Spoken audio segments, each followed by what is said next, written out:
디모데전서 4장 6절로 13절까지 말씀 통해서 이 디모데전서 4장은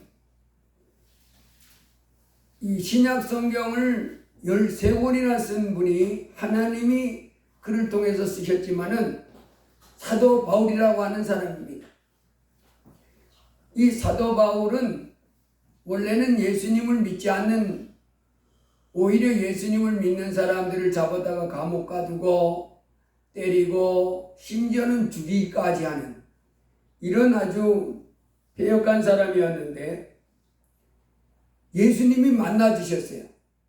다메섹으로 가는 도중에 예수님이 만나 주셔서 이 사람이 예수님이 참 하나님의 아들이구나 하는 것을 깨닫고 일생을 예수님을 위해서 이렇게 살았던 사람이라 아주 바른 삶, 하나님 보실 때 바른 삶을 살아서 이분을 통해서 성경을 13권이나 쓰게 하신 분이 이제 바울 사도라는 분인데, 그분의 수제자가 누구냐면 이 디모데라고 하는 사람이에요. 디모데가 아버지처럼 이 바울 사도를 따라다니고 배우고 하면서 나중에 주님을 위해서 큰 일을 했던 사람이 디모데인데, 바울 사도가 이 디모데에게 부탁하는 말씀입니다. 디모데전서 그러면 이제 먼저 보낸 편지고, 디모데후서 그러면 디모데에 보낸 두 번째 편지 이렇게 되는데, 여기 보면 이제 네가 교회에서 이제 사람들에게 하나님의 뜻을 따라서 말씀을 가르칠 때 아직 디모데가 어린 나이였습니다. 이때 사람들이 네가 어리다고 가볍게 여기고 업신여기지 못하도록 이렇게 하게 하고, 또 그리고 사람들에게 망령되고 오탄한 신화를 버리고 경건에 이르도록 내 자신을 윤단하게. 사람들하고 자꾸 무슨 신화 무슨 이런 거에 대해서 잡담하고 이렇게 막 네가 올린 내가 올린 이런 식으로 말하지 말고 하나님을 점점 더 사랑하는 사람이 되도록 네 자리를 자꾸 이렇게 닦아가라 이렇게 부탁하시면서, 그러면서 이렇게 말합니다. 육체의 연단은 약간의 유익이 있으나 경건은 범사의 유익하니 금생과 내생의 약속이 있느니라. 그래서 금생과 내생의 약속이 있다 그러면 이 세상의 삶 속에서도 하나님의 축복이 기다리고 있고, 또 하늘나라 가서도 하나님이 잘했다고 칭찬해 주면서 상급을 주고 면류관을 씌워주고 하는 그런 삶이 있다는 겁니다. 무엇이요? 하나님을 점점 더 사랑하고 하나님 말씀, 하나님께 영광 돌리며 하나님 말씀에 순종해 나가는 삶이, 그런 삶이 점점 더 되어져 가면 이 세상의 삶도 너무너무 잘 된다는 행복한 삶, 성공하는 삶. 그러면서 이를 위하여 우리가 수고하고 힘쓰는 것은 우리의 소망을 살아계신 하나님께 두미니 곧 모든 사람 특히 믿는 자들의 구주시라. 그래서 이 땅에 사는 동안에 그 성경을 13권이나 썼던, 하나님의 뜻을 쫓아 성령의 감동을 썼던 이 사도 바울이 그 제자에게 이렇게 하라는 거예요. 금생과 내생에 네 삶이 복되고 존귀하게 되는 그 비결은 네 자신을 점점 더 하나님 사랑하고 또 사람을 사랑하고 이러한 경건, 즉 하나님의 뜻대로 사는 그와 같은 사람 되기를 위해서 힘쓰라는 겁니다. 우리의 소망은 바로 살아계신 하나님, 그 하나님께 소망을 두고 사는 사람. 그래서 우리가 살아계신 하나님께 소망을 두고 사는 사람이 되어야 될 줄 믿습니다. 예나 지금이나 하나님께 소망을 두고 산 사람이 복 있는 사람입니다. 제가 어제 우리 한 목사님이 교회에서 은퇴식을 했어요. 이제 70이 아직은 안 됐는데 요즘은 목사님들이 70에 은퇴 보통 하거든요. 그 교단마다 조금씩 드리지만은 대부분 이제 70살 되면 이제 은퇴를 합니다. 근데 아직 70이 안 된 목사님인데 두 교회가 합병을 하면서 이제 그 젊은 목사님이 하고 이분은 이제 은퇴하는 걸로 이렇게 하는데, 거기 그 목사님이 은퇴하시는 가운데 원로 목사님 이미 은퇴하셔서 원로 목사님으로 있는 분이 두 분이 오셔서 목사님 여러분들이 설교하셨지만 이제 그분 두 분이 이제 설교하는 시간이 있었습니다. 한 분은 94세 되신 원로 목사님이 설교하셨고 또 한 분은 88세 되시는 할아버지 목사님이 설교하셨어요. 근데 94세 되신 이 은퇴 목사님, 원로 목사님은 뭐 심장이가 뭐가 안 좋아가지고 4천만 원, 뭐 몇천만 원짜리 기부를 이렇게 달아가지고 이렇게 살아가고 있다 이렇게 말씀하셨고 88세 되신 그 할아버지 목사님이 이제 하신 말씀 중에 제가 기억이 되는 말씀이 있어서 전해드립니다. 그 88세 되신 하나님 그 목사님이 지금 원래 목사님이셨잖아요. 근데 지금 막내딸하고 같이 산답니다. 막내딸하고 같이 사는데 그 막내딸이 지금 이제 아이들이 셋인데 그 막내딸하고 같이 살면서 이제 손녀지요. 그래서 뭐 중학생, 초등학생 뭐 이런 상태에 있나 봐요. 근데 이제 손녀들을 가르치는데 뭘 가르치느냐? 그 초등학교 4학년짜리 그 손자한테 걔 이름을 부르는 야 이놈아 너 이리 와봐. 그니 이제 손자가 왔습니다. 너 인사가 뭔지 아냐? 인사가 뭔지 몰라요? 인사? 할아버지 인사도 몰라요? 인사. 이거 안녕하세요. 인사지. 야 임마 그게 인사 아니여. 인사는 뭐냐? 사람 인자에다 일사자다. 그 저는 처음 알았습니다. 사람 인자에 일사자로 그 인사를 쓴다는 말을 이제 그 목사님이 자기 임의로 지어냈는지 진짜 인사를 그렇게 써서 저는 아직 사전을 안 찾아봤는데 사람 인자에 일사자라는 거. 그러면서 인사란 사람이 사람다움을 사는 삶. 그게 인사다. 그게 인사도 아무나한테 안녕하세요 이게 아니고 어른이면 그 어른에 대한 공경하는 마음을 품고 사람으로서 해야 될 마땅한 자세, 공손하게 예의를 품고 존경하는 마음으로 이렇게 마음을 품고 안녕하세요 이렇게 이게 인사지. 고마워하는 마음도 없이 그것도 없이 안녕하세요 무리하게 이건 인사가 아니야. 예? 나 그런 거 안 배웠는데. 그래 이제 내가 배우라고 가르쳐 주는 거야.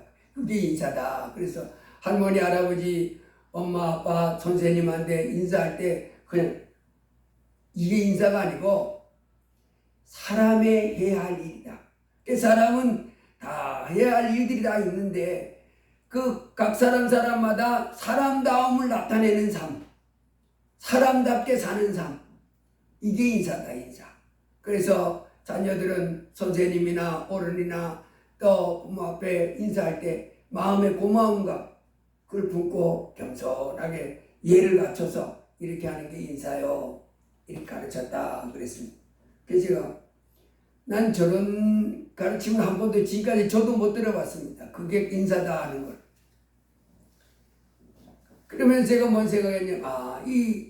지금 이제 88세 된 할아버지니까 뭐 생각하는 게 많을 거 아니에요. 평생 목회하다가 이제 은퇴하셔서 그러니까 이제 바른 길을 가르쳐주고 싶은 바른 인생을 그 손자 손녀들이 바른 삶을 살도록 이렇게 가르쳐주고 싶은 말이 많이 있을 거 아니에요.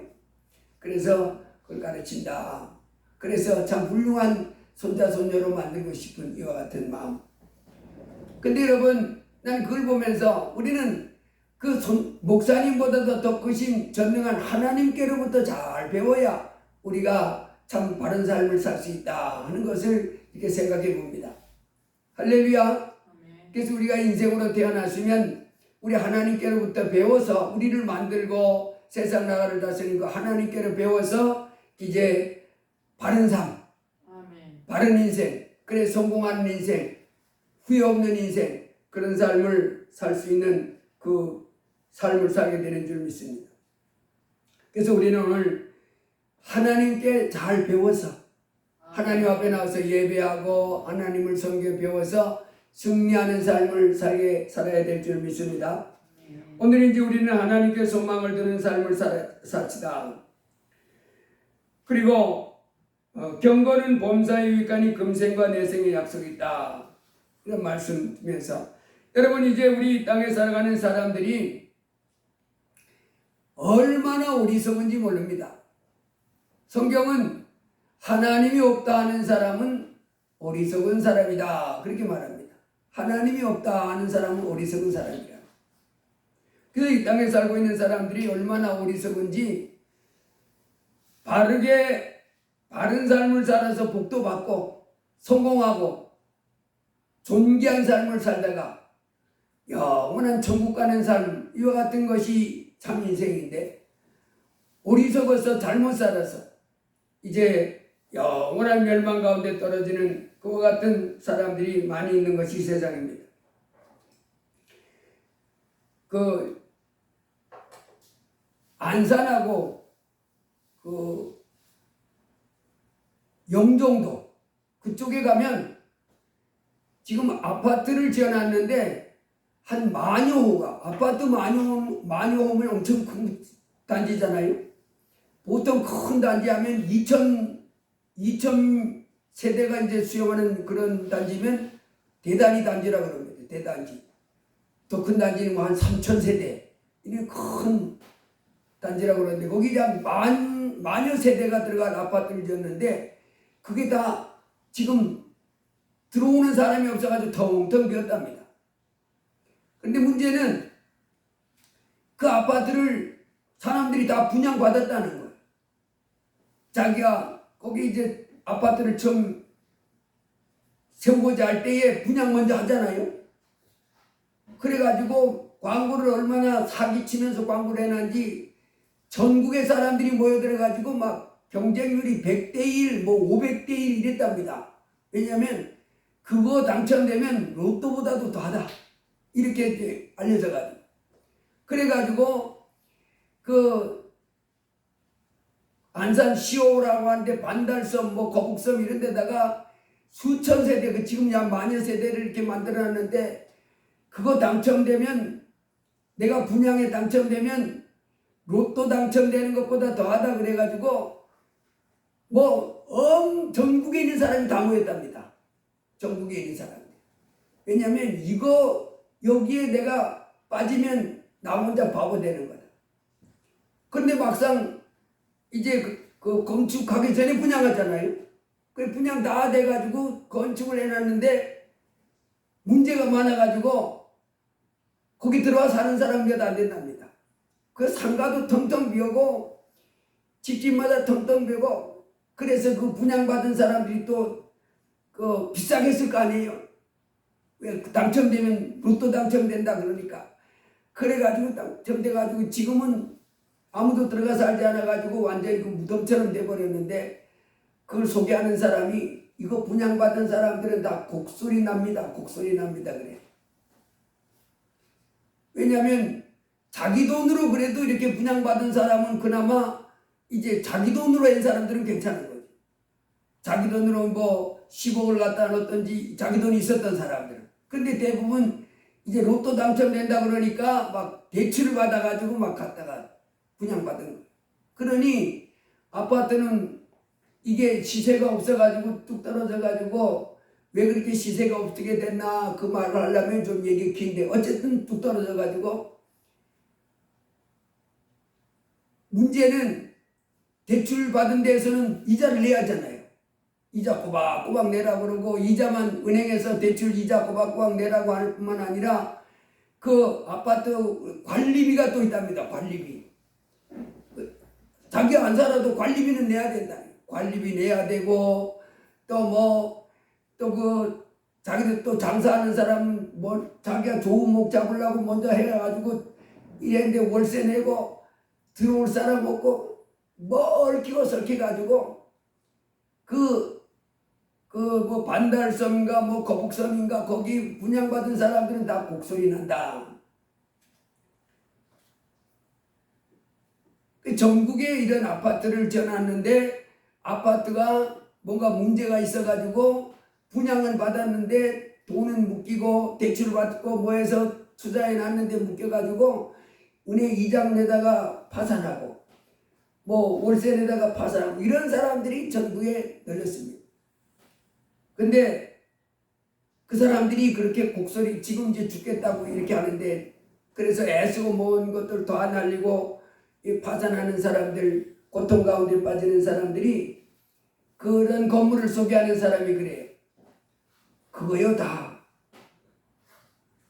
욕심을 너무 내다 그렇습니다. 욕심을 내다가 그 로또 당첨된 것보다 더하다는 그 사람들의 성전에 속아가지고 했는데 실상을 알고 보니까 온갖 문제가 다 있는 거예요. 근데 여러분 아파트 이 잘못 분양받아서 이렇게 곡소리 나는 그런 사람들만 있는 것이 아니고 더 곡소리 나는 건 뭔지 아세요?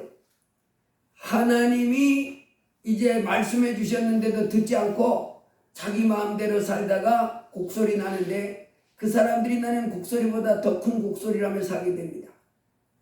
이렇게 어리석은 것이 사람들이 이 땅에 얼마나 많은 사람들이 하나님의 말씀을 듣지 않습니다.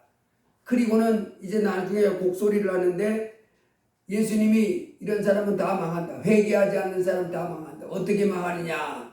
그러면 망대가 무너져 죽은 사람들 같이 어느 날 졸지에 또 제사 드릴 때 제물로 바쳐지는 사람 같이 어느 날 상상하지도 못한 방법으로 망한다. 이렇게 말했습니다.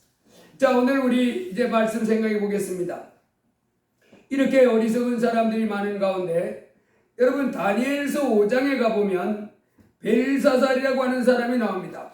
이 사람도 이제 그 어리석은 사람 중에 아주 대표적인 사람인데 이 사람은 어리석은 걸 한번 보세요. 이 벨사살이라고 하는 사람은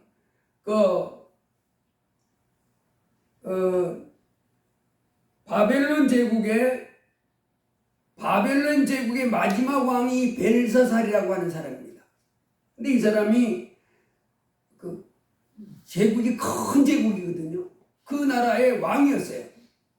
그러다 보니까 큰 제국의 뭐 지금부터 이게 BC 500년경의 일이니까 지금부터 한 2500년 전이잖아요. 2500년 전에 그 바벨론이라는 그 거대한 제국의 왕이었으니까 얼마나 뭐 자기가 인생이 성공했다고 생각했겠어요. 그 큰 제국의 그 왕으로 이렇게 있는데 그래서 이 사람이 어느 날 아주 신이 갑자기 났나 그 옛날에 자기 그 조상 느부갓네살이라고 하는 왕이 그 유대 나라를 정복하면서 그 하나님의 전에 쓰던 그릇들을 갖다가 뺏어왔거든요. 창고에 모아놨는데 이 사람이 귀족 1000명을 벨살 왕이 귀족 1000명을 모아놓고 잔치를 베풉니다. 그리고는 그 1000명 앞에서 술을 마시는데 그 유다 나라 하나님의 성전에서 하나님 섬길 때 쓰는 그 귀한 그릇들을 이제 그 자기네 조상 느부갓네살 왕이 뺏어왔잖아요. 그걸 가져라 해서 그 하나님의 전에 쓰는 것을 자기가 이제 거기다 술 퍼마시면서 이제 그 큰 잔치에 왕, 귀족들, 왕후들, 후궁들을 다 그것으로 이제 마시게 하려고 그렇게 마시고는 술을 퍼마시고는 금, 은, 구리, 쇠, 나무, 돌로 만든 그 우상들에게 가서 찬양하고 있었더라. 이 왕이 이제 자기 권세, 자기 뭐 그 거대 제국의 왕으로 있으니까 못할 거 뭐 있어요. 그런데 이렇게 건물 안에서 왕과 귀족들과 왕후들과 후궁들이 그 하나님의 정전에 쓰던 그릇들을 가지고 술 마시는데 저 한쪽 벽에 갑자기 손가락이 나타나요. 이 벽에 손가락, 사람은 안 나타나고 손가락만 나타나가지고 뭐 글씨를 이렇게 쓰는데 글씨가 쭉 써지는 거예요. 신기한 일이잖아요. 2500년 전에 이 바벨론 제국 벨사살 왕이 다스릴 때 있었던 일입니다. 그래서 이 왕이 술 마시고 우상들에게 찬양하고 술 마시면 흥이 나잖아요. 툭 와가지고 잔치를 벌이고 있으니까. 근데 벽에 갑자기 손가락, 사람은 안 나타났다고 만한 손이 나타나가지고 글씨를 쓰는데 이 글씨가 벽에 탁탁탁탁탁 써지는 거예요. 이 왕이 그 글자 쓰는 손가락을 보고 이렇게 났습니다. 이에 왕이 즐기던 얼굴빛이 변하고 그 생각이 번민하여 넓적다리가 녹는 듯하고 그의 무릎이 서로 부딪힌지라. 이런 일이 있다는 것을 무슨 뭐 조상들로부터 들어본 적도 없고, 우리 사람 사는 세상에 이런 일이 있을 수가 없잖아요. 그런데 그 2500년 전 그 바벨론 제국의 벨사살 왕이 다스릴 때 귀족들과 왕후들을 막 잔치하고 있는데 이 하얀 해벽에 손걸이 나타나서 글을 쓰는데 글씨가 착착착착착 써지는 이런 일이 있다는 소리도 못 들었고, 사실은 있을 수도 없잖아요. 사람이 나타나서 글을 써야 글씨가 써지는 거지, 우리 사람 사는 세상에서. 근데 손가락이 나타나가지고 글씨를 쓰는데 글씨가 탁탁탁탁 써지는 거. 그랬더니 왕이 놀랬다. 여기서 보면 놀랄만도 하지요. 즐기던 얼굴빛이 변하고 그 생각이 번민하여 넓적다리 마디가 녹는다고 그의 무릎이 서로 부딪혔다. 이렇게 나는데 요거를 그 우리말 성경에서는 이렇게 번역해 놨어요. 왕은 즐거워하던 얼굴색이 창백해지고 마음이 두렵고 고통스러웠으며 마음이 공포에 사로잡혀서 다리에 힘이 빠져 후들거리고 무릎이 부딪히도록 벌벌 떨었습니다. 어떻게 했어요? 얼굴색이 창백해지면서, 지금 자기가 왕을 하는데 얼굴색이 창백해지면서 이 마음의 공포가 사로잡혔다는, 공포심이 확 사로잡히면서 이 다리에 무릎이 빠져가지고 후두둑 떨리는데 무릎이 부딪힐 정도로 그렇게 덜덜덜덜덜 떨어서. 여러분, 사람은 이렇습니다. 뭐 권세 있다 뭐 있다 할지라도 하나님의 권능이 한번 나타나면 우리는 피조물이고 그분은 전능한 창조주. 하나님이 지금 이 사람에게 무슨 말씀을 하는데 말해도 못 들으니까 이 초기적적인 방법으로 하나님이 말씀하십니다. 그래서 이 왕이 자기네 나라의 술객들, 갈대아 술사들, 점쟁이들을 불러오게 하고 바벨론의 지혜자들에게 말하되 누구를 막론하고 이 글자를 읽고 그 해석을 내게 보이면 자주색 옷을 입히고 금 사슬을 그의 목에 걸어주리니 그를 나라의 셋째 통치자로 삼으리라. 이 손이 나타나서 벽에다가 글씨를 쓰는 이 모습을 자기로서는 해석 불가잖아요. 이해 불가요, 해석 불가요. 도대체 이런 일이 어떻게 일어날 수 있냐. 그래서 세상 사람들이 지금 이런 말 하면요, 에이 뻥치기, 그런 말이 어디 있어. 근데 성경은 거짓말이 없습니다. 그래서 이 사람이 하는 짓이 뭐냐면, 점쟁이들 있잖아요. 점쟁이들은 혹시 알을까? 무당들은 혹시 알을까? 철학하는 사람은 알을까? 뭐 술객들 알을까? 뭐 그런 사람은 자기들보다 좀 더 아는 것 같잖아요. 그런 신령한 세계. 그래서 그런 사람들, 점쟁이, 무당, 그 다음에 철학하는 사람, 뭐 신비한 것을 깨닫는 이런 사람들을 다 불러다 놓고, 야, 누구든지 저 글자를 읽고 해석을 나한테 해주면 나라의 세 번째 통치자로 삼겠다. 근데 아무도 못 맞춰. 글자 읽을 줄 모르고 무슨 의미인지도 모르고. 그랬더니 벨사살 왕이 크게 고민하여 그의 얼굴빛이 변하였고 귀족들도 다 놀라니라. 야, 이게 무슨 뭐 좋은 일 같으면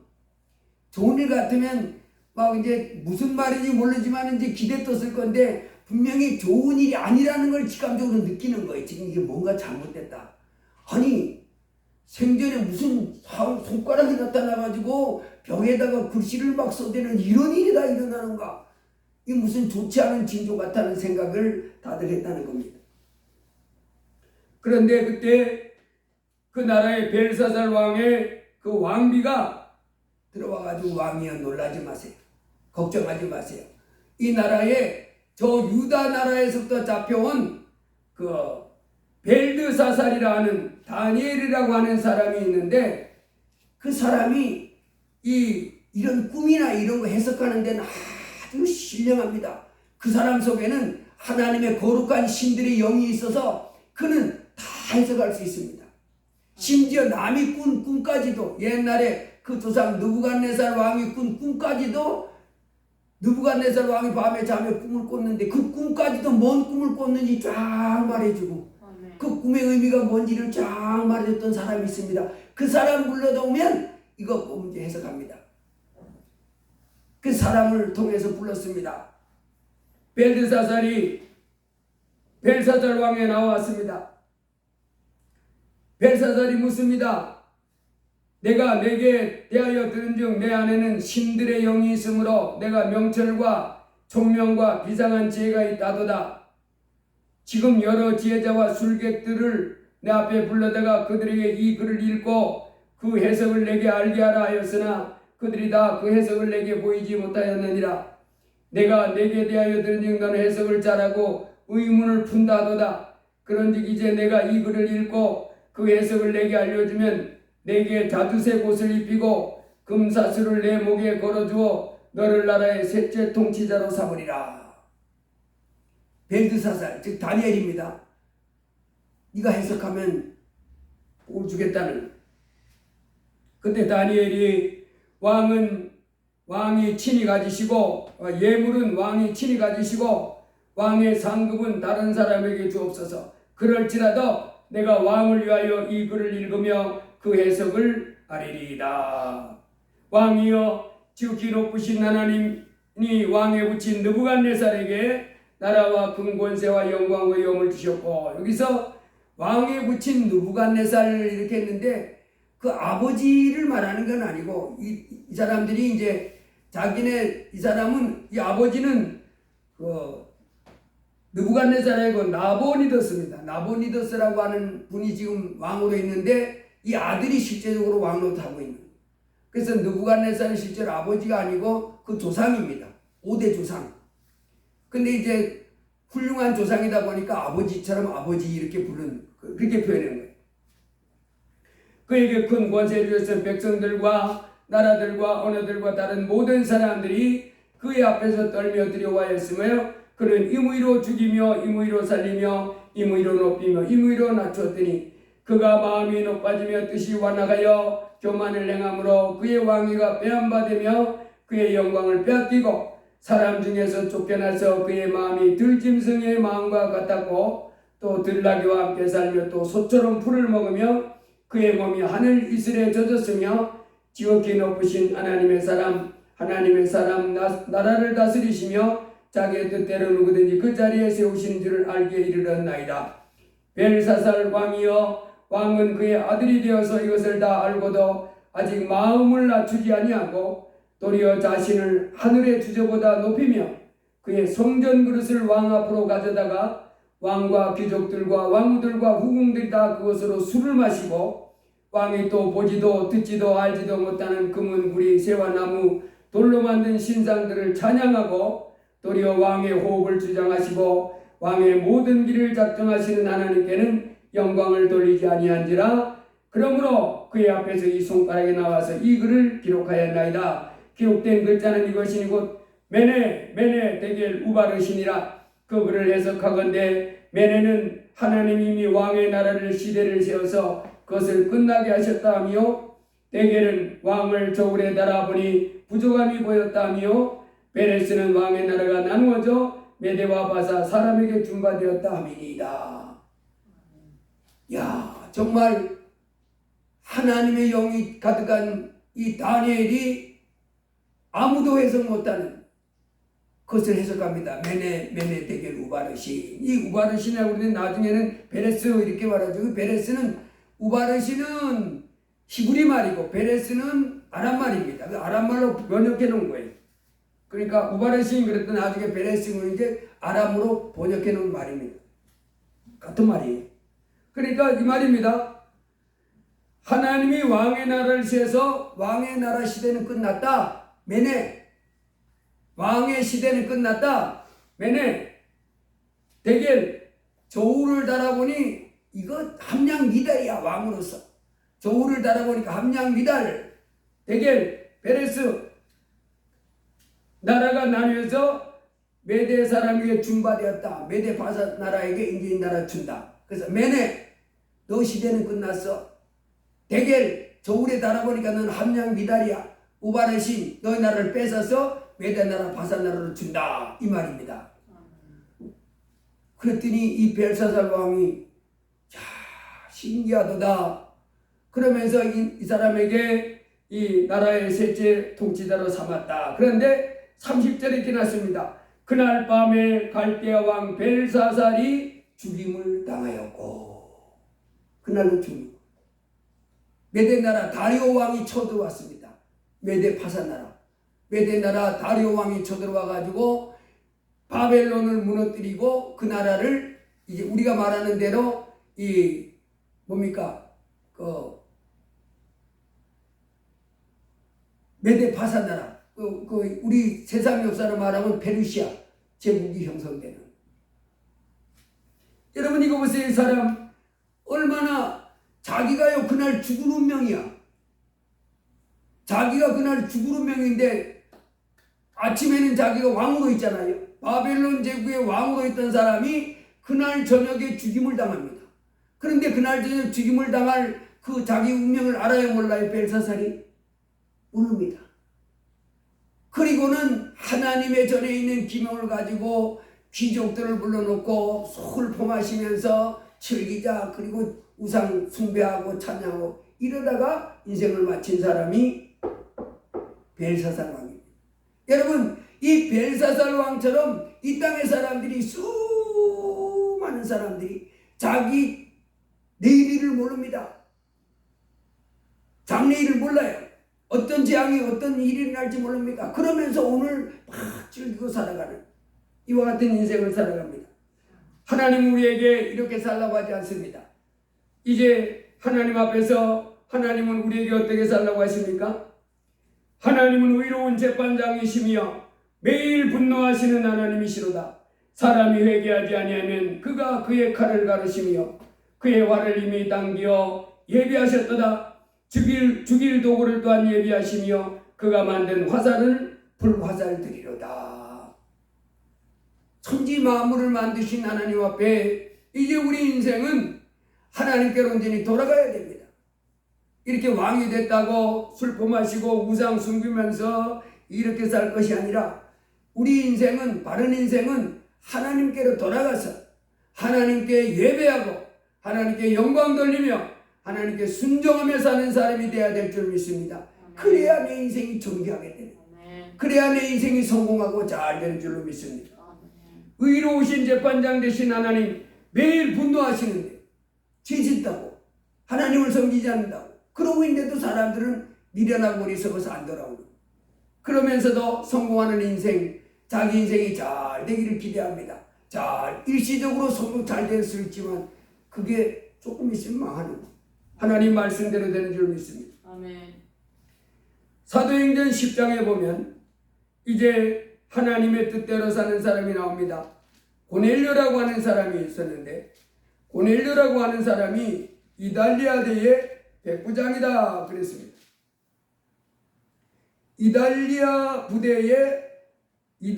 부대라는 군대의 백부장, 이 고넬료 얘기가 나오는데, 이 고넬료라고 하는 사람이 백부장으로는 이달리아 부대, 이 부대는 이 당시는 왜 우리가 대로마 제국이라고 그러잖아요. 대로마 제국. 로마 제국이 통치하던 시대입니다. 로마 제국이 통치하던 시대에 이제 예수님이 살던 그 예수님이 이 땅에 오셔서 십자가에 죽었다가 부활하셔서 하늘나라로 올라가시고 이제 제자들이 예수님을 사방에 전하고 있던 그 시대인데, 이 이달리아대 부대는 이 로마 제국이 다스리고 있는 그 제국 가운데 이 이달리아 부대는 그 왕을 호위하는 최고의 정예 부대랍니다. 원래 최고 정예 부대인데 어떻게 유대 나라에까지 이 부대가 왔냐? 그 유대 나라에 지금 이 그 왕으로 있는 그 분봉왕으로 있는 사람을 견제하기 위해서 왕의 그 최정예 특수부대를 이 유대 나라에 이렇게 파견시켜서 근무하고 있던 부대가 이달리아대 부대다. 그렇게 말합니다. 그래서 이 이달리아 그 부대는 그 로마 제국에 있어서 아주 엘리트 군인들, 그 그 귀족의 자녀들로 인해서 하여튼 그 나라의 실제 권세를 가진 그 자녀들이 그 병사로 있는 그 최정예 특수부대인데, 최정예 특수부대면서 이제 왕을 호위하는, 지금도 우리나라 대통령도 가면 이제 대통령 그 경호실 부대들 있잖아요. 군도 이제 대통령을 지키는 그런 군부대가 있습니다. 정예부대.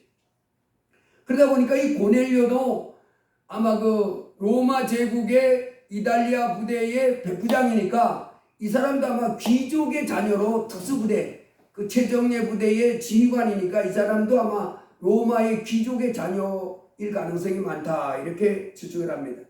근데 이 사람이 유대 나라의 이탈리아 부대의 백부장으로 이렇게 근무를 하는데, 이 사람 신기한 사람이에요. 하나님을, 그 로마 사람이잖아요.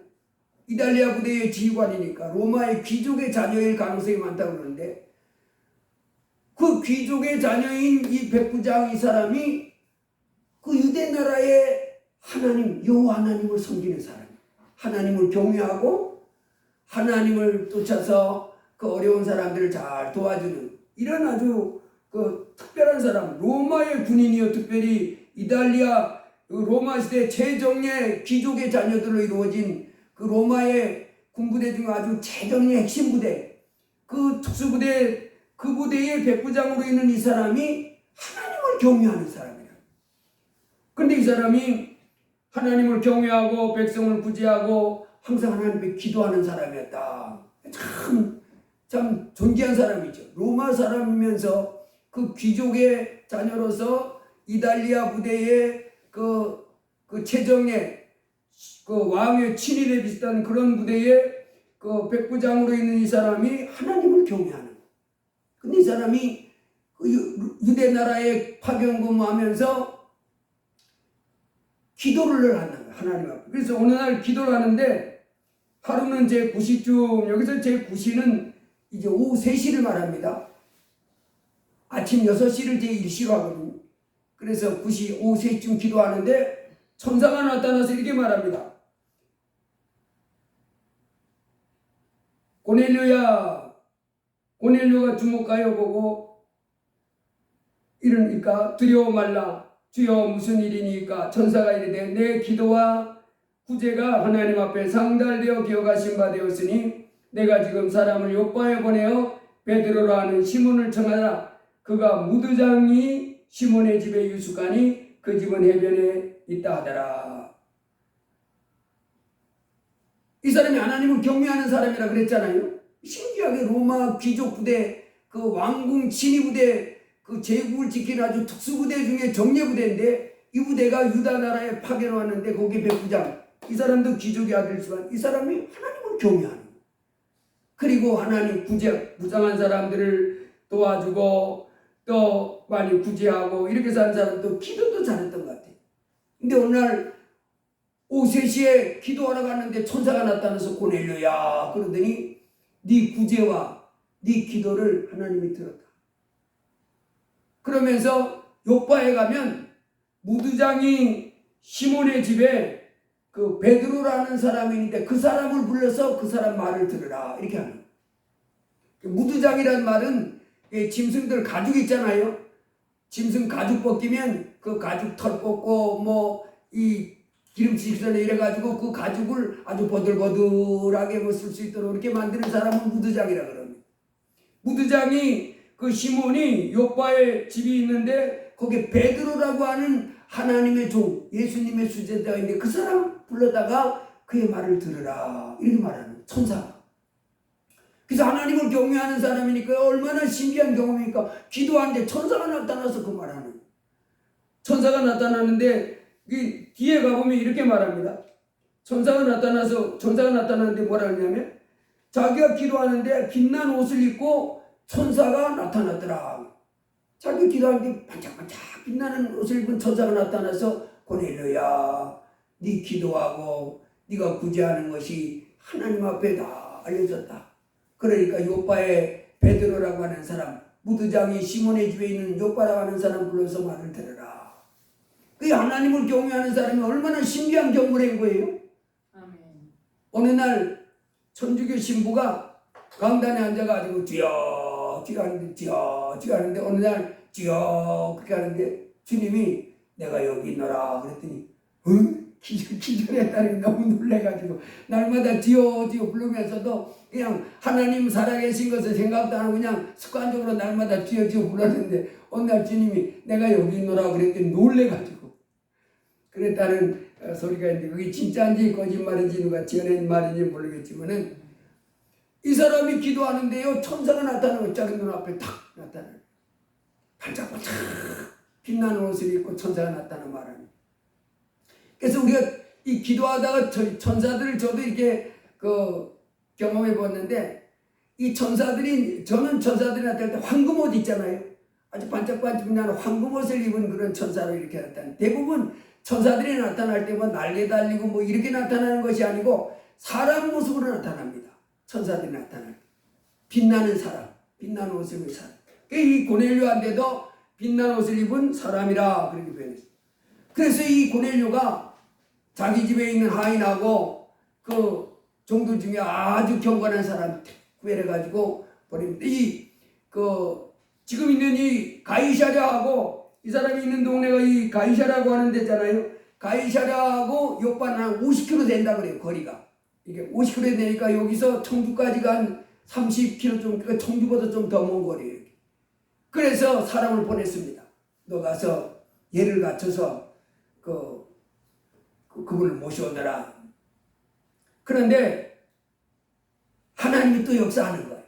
베드로도 이제 이 당시 유대 사람들 아침 9시에 기도하고 12시 기도하고 오후 3시에 기도하고 이런 것들이 이제 유대인들이 이제 기도를 하루 3번씩 합니다. 그 베드로도 이제 옥상에 올라가서 기도하는데 갑자기 각양 짐승들이 담긴 보자기 4건같이 4군데 이렇게 묶은 보자기같이 그런 그릇이 이렇게 내려오는데 그 안에는 땅에 있는 각종 4발 가진 짐승, 기는 것, 공중나는 것들이 있더라. 그래서 소리가 납니다. 베드로야 일어나 잡아먹으라. 여러분 이 히브리인들 유대인들은요 음식을 먹는 음식 먹지 못하는 음식을 하나님 구별해 줬습니다. 레위기 11장 같은 데 가보면 이건 먹고 이건 먹지 말고 이건 먹고 이건 쫙 구별해 놨어요. 먹을 것. 돼지는 먹지 마라 그랬습니다. 짐승들 중에서 쪽이 갈라진 것하고 대세김질하는 건 먹고 그래서 소는 먹으라 그랬어요. 쪽이 갈라졌잖아요. 쪽이 갈라졌고 이렇게 갈라졌고 대세김질하는 소는 먹을 수 있지만 돼지는 쪽은 갈라져 있지만 발 밑에가 대세김질을 안 하니까 먹지 마라. 그리고 고기도 이 비늘이 있고 비늘 없는 미꾸라지 같은 거 있잖아요. 미꾸라지나 또 그 다음에 이 지느러미가 없는 것들은 먹지 말고 지느러미도 있고 비늘이 있는 건 먹고 뭐 이렇게 쭉 갈라졌는데 베드로가 기도할 때 내려온 데 보니까 그런 오만 것들이 다 있는 거야. 뭐 비늘 없는 것도 있고 뭐 족발이 아닌 것도 있고 대세기 막 그런 것들이 있는데 잡아먹으라고. 그래 베드로가 그럴 수 없나이다. 속되고 깨끗하지 아니하는 것을 내가 결코 먹지 아니하였나이다. 그랬더니 음성이 들려옵니다. 두 번째로 하나님께서 깨끗하게 하신 것을 내가 속되다 하지 말라. 이게 무슨 뜻인가? 아니 성경에 분명히 이런 것 먹지 말고 이런 거 먹으라고 했는데 하나님이 깨끗하게 해놨다고? 그러니까 네가 다시 뭐 깨끗하지 않다 뭐 깨끗하게 이렇게 하지 말라. 무슨 뜻인가? 이게 도대체 이게 환상으로 보여졌는데 무슨 뜻인지 몰라가지고 무슨 뜻인가 하고 있을 때 누가 대문을 두드리는 거예요. 여보세요. 안에 베드로라고 하는 분이 계십니까? 그 나가보니까 고넬료가 보낸 사람들이 도착한 거예요. 기도하다가 베드로를 통해서 얘기를 들으라는 천사의 말을 들었잖아요. 그런데 그 순간에 성령이 말해주는 거예요. 뭐라 그래요? 가라. 일어나 내려가 의심하지 말고 함께 가라. 내가 그들을 보내었느니라. 아, 하나님이 보냈구나. 그래서 이제 식사를 따라갑니다. 고넬료 집에 왔더니요. 고넬료 그 다음에 고넬료 친척 고넬료와 가까운 친구들을 잔뜩 모아놓고 기다리는 거예요. 여러분. 그럴 거 아니에요? 자기가 기도하다가 천사들로부터 말을 들었잖아요. 얼마나 놀라운 거예요. 베드로를 불러다가 그의 말을 들으라고 그랬으니 이거 뭔가 이거 보통 일이 아니잖아요. 그러니까 이 사람이 친척들 다 불러오고 자기 친한 친구 다 불러. 다 와. 내가 기도하다가 이 요바의 베드로를 불러다가 얘기 들으라고 하는 천사의 말을 들었어. 너희들도 와서 같이 들어보자. 무슨 말을 하나님이 해주려고 하는지 몰라. 그래 사람들이 잔뜩 모였습니다. 베드로가 도착했습니다. 고넬료와 사람들이 그 하나님이 보낸 사람이잖아요. 그러니까 기뻐서 절을 하면서 맞이합니다. 그때 베드로가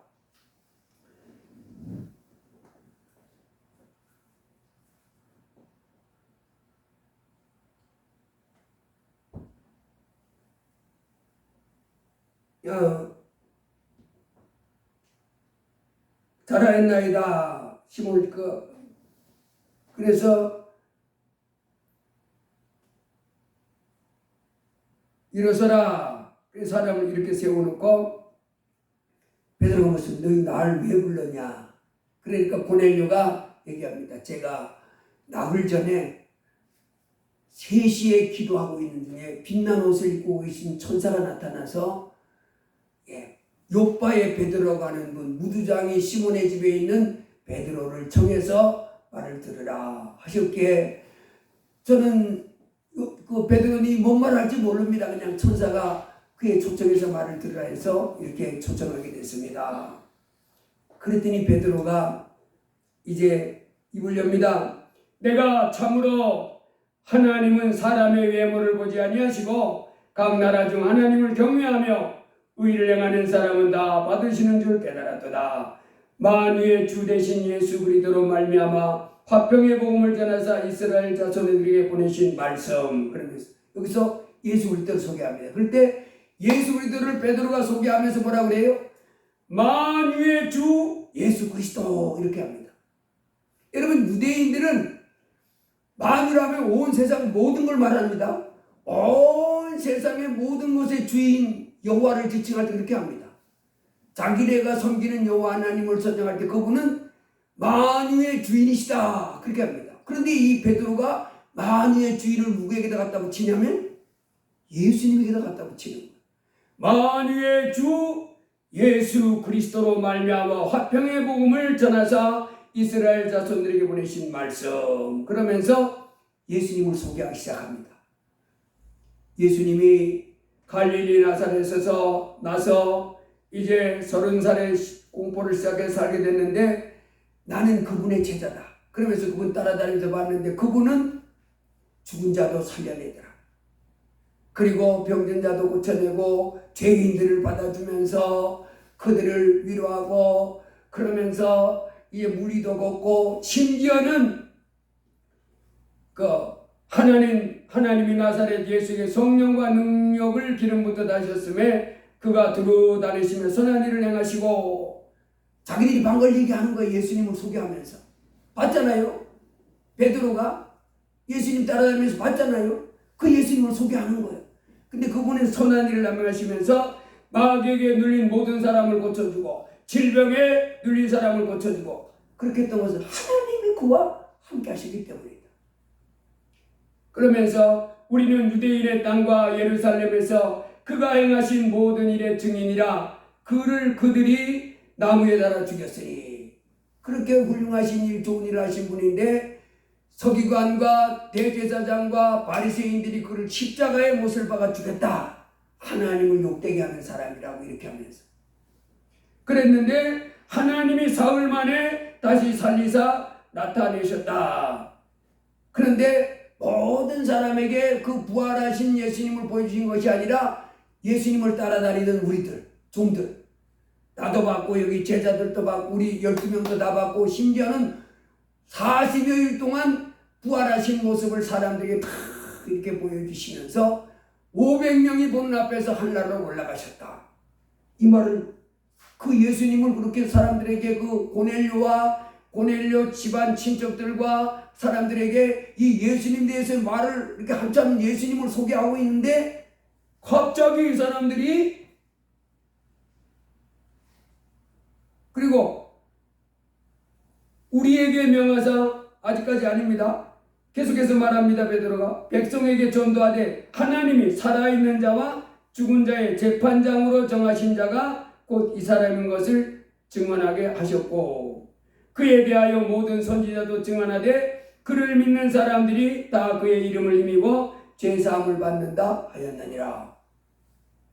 이 말을 하는데요, 베드로의 얼굴을 쳐다보고 예수님을 전하는 이 베드로를 뚫어지게 쳐다보고 경장하다 그러고 있는데 갑자기 이 사람들이 방언하고 하나님을 찬양하고 노래하면서 막 난리가 나는 거예요. 뭐예요? 이 사람들이 예수님을 받아들인다는 얘기잖아요. 예수님을 받아들이니까 성령이 임해가지고 방언 말하고 이제 베드로가 이 말할 때 성령이 말씀 듣는 모든 사람에게 내려오시니 베드로와 함께 온 할례받은 신자들이 이방인들에게도 성령 부어지심으로 말미암아 논란이 이는 방언을 말하며 하나님 높임을 들음이리라. 그 사람들이 방언을 말하고 하나님을 찬양하고 하나님 앞에 기쁘다고 막 예수님 보내셨다고 막 기뻐서 막 이러는 거예요. 너무 놀랬다. 여러분, 이 땅에 살고 있는 사람이 누가 복 있는 사람입니까? 이 하나님의 말씀을 듣고 겸손하게 예수님은 내 하나님입니다라고 고백하는 사람들. 바로 이 베드로의 소개를 통해서 이 베드로의 그 말씀을 통해서 고넬료의 온 친척들과 고넬료 친구들이 그 베드로가 소개하는 예수님을 듣고 기뻐서 방언하고 천사하는 것처럼 이성처럼 예수님을 자기 하나님으로 믿는 사람이 복 있는 사람인 줄 믿습니다. 이 땅에 살고 있는 사람들은 다 하나님이 보내신 예수님을 알고 이제 그 예수님을 내 하나님으로 모셔드려야 됩니다. 그리고 예수님을 모시고 하나님이 예수 그리스도를 통해서 우리 죄를 용서해 주셨다고 그 하나님 앞에 감사하며 사는 사람이 복 있는 사람입니다. 이제 예수 그리스도를 모시고 살아가는 사람들은 이제 어떻게 살아야 됩니까? 마태복음 6장에 보니까 공중나는 새를 보라, 들의 백합화를 보라. 우리 주님 가르치시면서 공중나는 새가 씨 뿌리고 추수하고 창고에 모아 들이지 않지만은 하나님이 먹여주신다. 또 들의 백합화가 옷감 짜서 입지 않지만은 하나님이 아름답게 단장시켜 주셨다 하시면서 하나님이 이런 공중나는 새도 들풀도 이렇게 길러주시는 것처럼 예수 그리스도를 하나님으로 모신 자마다 다 책임져 주시고 돌봐주신다. 그러면서 너희는 먼저 하나님 나라와 의를 구하라. 디모데전서 바울이 디모데에 가르쳤던 대로 오직 경건에 이르기를 힘쓰라는, 하나님도 사랑하기를 위해서 힘쓰라는. 이제는 세상 사랑하는 것이 하나님 사랑하는 것을 힘쓰고 이제는 세상 사람처럼 자기 마음대로 살지 말고 하나님 말씀에 순종해 나가는, 이 땅의 사람은 그냥 막 살아갑니다. 자기 좋은 대로. 벨사살처럼 뭔 상관이야 내가 왕인데 하면서 뭐가 제끼고 막 삽니다. 그러나 우리는 우상 섬기지 않고 죄 짓지 않고 어둠 속에 살지 않고 천지 만물을 만드신 하나님께로 돌아와서 하나님 우리에게 살기 원하는 삶을 살면서 점점 더 믿음이 커지고 하나님을 더 사랑하고 하나님 말씀을 순종해 살아가면 너희는 먼저 그의 나라와 그의 의를 구하라. 그리하면 이 모든 것을 너희에게 다 하시리라. 이 땅의 사람 먹고 마시고 있는 것에서 승리하고 풍성한 삶을 살도록, 성공하는 삶을 살도록, 멋진 인생 살도록 하나님 복을 주신다는 거예요. 그러므로 여러분, 이제 우리가 이 땅에 사는 동안에 우리가 해야 될 일은 바로 뭡니까? 날마다 이제 마음을 다하여 뜻을 다하여 힘을 다해 하나님을 사랑하고 또 내 입도 내 몸같이 사랑하는 삶을 살아가야 될 줄로 믿습니다. 이렇게 살아갈 때에 우리가 우리의 삶을 승리하는 삶, 존귀한 삶, 영광의 삶으로 이 복된 삶을 누리게 될 줄 믿습니다. 출애굽기 20장에 보면 하나님이 직접 나타나셔서 이제 200만 가까이 되는 히브리 사람들에게 말씀을 전해줍니다. 그때 하나님의 음성을 직접 들으면서 그 안에 있는 사람들은 어느 누구도 하나님 살아계심에 대해서 인정하지 않는 사람이 없었습니다. 아, 하나님 살아계시구나. 하나님 두려워하면서 이 하나님 살아계심에 대해서 이제 마음의 큰 확신 가운데 있을 때 이 사람들에게 하나님이 두려워 떠는 그들을 보고 이렇게 말합니다. 다만 그들이 항상 이 같은 마음을 품어 나를 경외하며 나의 모든 명령을 지켜서 그들과 그들 자손이 영원히 복받기를 원하노라. 이 땅에서 멍터리를 막 살면 복이 안 옵니다. 오히려 저주가 그를 덮쳐버리는 거예요. 재앙이 덮쳐버리는 거예요. 그래서 하나님은 하나님을 경외하고 하나님의 말씀 그 모든 명령을 지켜서 항상 이 같은 마음을 품어서 하나님을 경외하는 마음을 내 마음에 가득 품고, 하나님과 나는 같은 존재가 아닙니다. 그분은 전지 만물을 만든 창조주입니다. 주인이십니다. 우리는 그 앞에 지음받은 피조물이에요. 겸손히 낮추고 그 앞에 겸손히 그 말씀에 순종하면서 하나님이 주시는 각양 복을 받고 살기를 원한다 그랬습니다. 그래서 우리가 이 땅에 사는 동안에 참으로 경건에 이르기를 힘써서 금생과 내생의 약속이 있는 이와 같은 복을 받는, 그리고 이 땅을 떠날 때 칭찬과 면류관 받는 삶을 살아야 될 줄로 믿습니다. 그 신 하나님을 날마다 이제 또 알아가고 주 예수 그리스도를 또 알아가고 하나님 말씀을 읽으면서 하나님의 선하시고 기뻐하신 뜻을 깨닫고 하나님을 기쁘시게 해드리며 살아가는 삶, 이것이 우리가 남은 삶을 살아갈 때 살아야 할 삶인 줄로 믿습니다. 그 신 하나님을 내 마음에 경외하고 하나님 말씀을 드리고 떨림으로 순종해 가면서 하나님을 예배하고 하나님을 섬기며 나아가면 아버지 하나님께서 이 땅에 사는 동안 내 삶이 잘 되도록 지켜주시고 망하지 않도록 보호하시고 승리하도록 각양복을 주시고 천국에 또 인도하셔서 금생과 내생에 받는 그 복으로 이제 총회에서도 큰 상과 면류관으로 우리에게 상 줄 줄 믿습니다.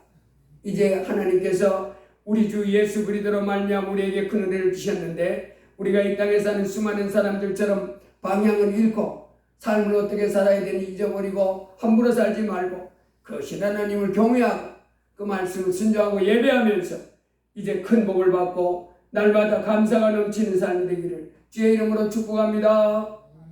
기도합니다. 할렐루야. 고마우신 하나님 감사합니다. 우리로 이 땅에서 하나님도 없이 말씀도 없이 방탕하게 내 고집대로 삶으로 이제 망하는 인생 되지 말고 점점 더 하나님을 경외하고 하나님 말씀에 순종하는 바른 삶을 살아서 금생과 내생에 복을 받으며 살라 말씀해 주시니 감사합니다. 아버지, 이 땅의 수많은 인생들 하나님 없이 어둠 속에서 이제 행복하고 성공하고 잘 되기를 기대합니다. 아버지 하나님, 그런 삶은 없습니다. 오직 여호와를 경외하는 자, 재물과 영광과 생명이니라 하였사옵고 우리 하나님을 기쁨으로 섬기는 자에게 각양 좋은 일들이 일어난다고 말씀을 주셨습니다. 주여, 우리로 이제 마지막 때 어둠 속에서 소망 없고 이제 절망 가운데 살아가는, 그래서 영원한 멸망 가운데 떨어져가는 불쌍한 사람들이 사는 세상 가운데서 우리가 깨어있어 기도하면서 생명의 길, 영원한 생명의 길로 날마다 더욱더 걸어가는 저희들 되게 하여 주옵소서. 예수님 이름으로 기도드리옵나이다. 아멘. 398장 찬송하시겠습니다.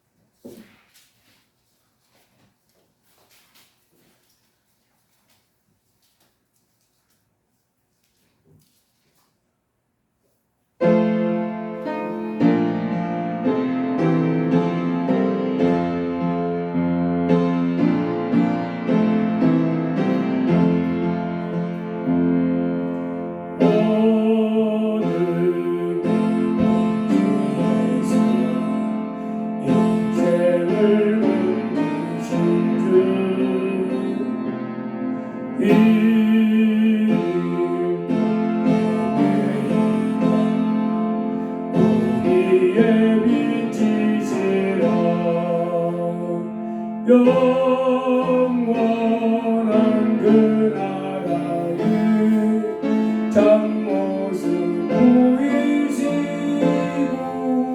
그 얼굴 밝은 광주 어린 주인다.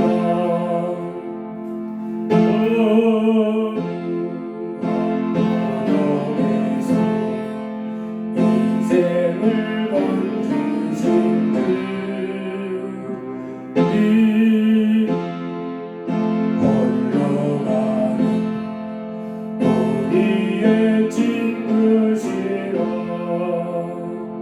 진리의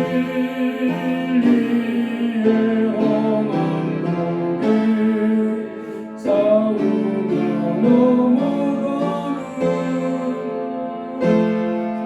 우리의 발걸음에 거센 힘주시는